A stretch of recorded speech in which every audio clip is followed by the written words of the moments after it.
गलत पटरी पर डाल देती है। लेकिन ये बात भी दुरुस्त है कि जवान औलाद पर सख्ती नहीं की जा सकती और ना ही उन्हें घर से निकाला जा सकता है। यही तो मजबूरी है बल्किस बेगम, यही मजबूरी है कि ये घर हमारा नहीं, उस्मा की वजह से मिला हुआ है, जिसका वो नाजायज फायदा उठा रही। अगर हम अपने घर में होते ना तो मैं देखता वो किस तरह मेरे फैसले के सामने इनकार करती।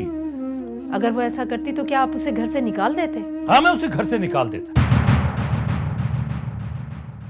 नाफरमान औलाद हाथ की छठी उंगली की तरह होती है बल्किस, काट देने से तकलीफ जरूर होती है लेकिन हाथ बदसूरती से बच जाता। सॉरी फारूक,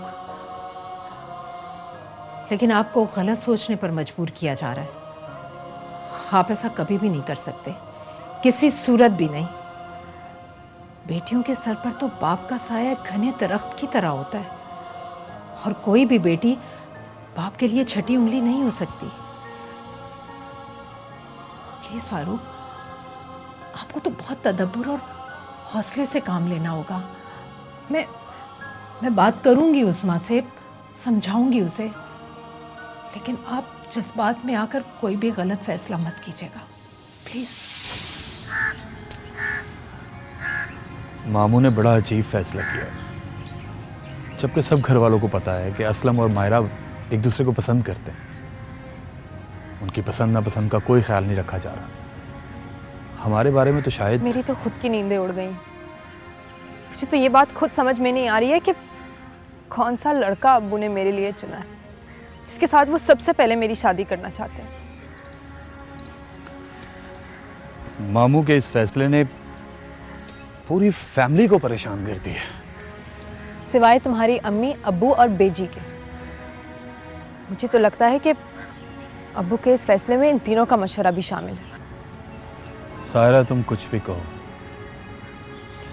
किसी पर भी इल्ज़ाम लगाओ, लेकिन जो घर में ये हंगामा बरपा हुआ है वो सिर्फ और सिर्फ तुम्हारे मॉडल बनने के शौक की वजह से। ये सिर्फ मेरा शौक ही नहीं है अकरम, मेरी जिंदगी का मकसद भी है।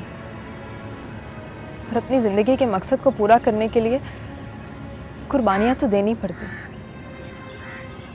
मसाइल और मुश्किलात का सामना भी करना पड़ता है। और मैं बिल्कुल तैयार हूँ अपने शौक और मकसद को पाने के लिए, हर चीज को कुर्बान कर देने पर। क्या सायरा, तुम मुझे भी कुर्बान कर दोगी? नहीं नहीं अकरम, ये कैसी बातें कर रहे हो तुम? एक तुम ही तो हो, तुम मेरे साथी भी हो, मेरा साया भी और साइबान भी। मैं तुम्हारे बगैर एक कदम भी नहीं चल सकती अकरम। सायरा, फिर इस मसले का हल क्या है? इस मसले के हल की तरफ जो रास्ता जाता है वो वही है जो उस्मा आपी ने चुना है। यानी इनकार? सिर्फ इनकार ही नहीं अकरम, हमें उस्मा आपी का भरपूर साथ देना होगा ताकि वो खुद को अकेला समझकर हार ना मान ले। मैं तुम्हारी बात का मतलब समझा नहीं। देखो अकरम, तुम्हें मायरा आपी से शादी करने से इनकार करना होगा, साफ इनकार।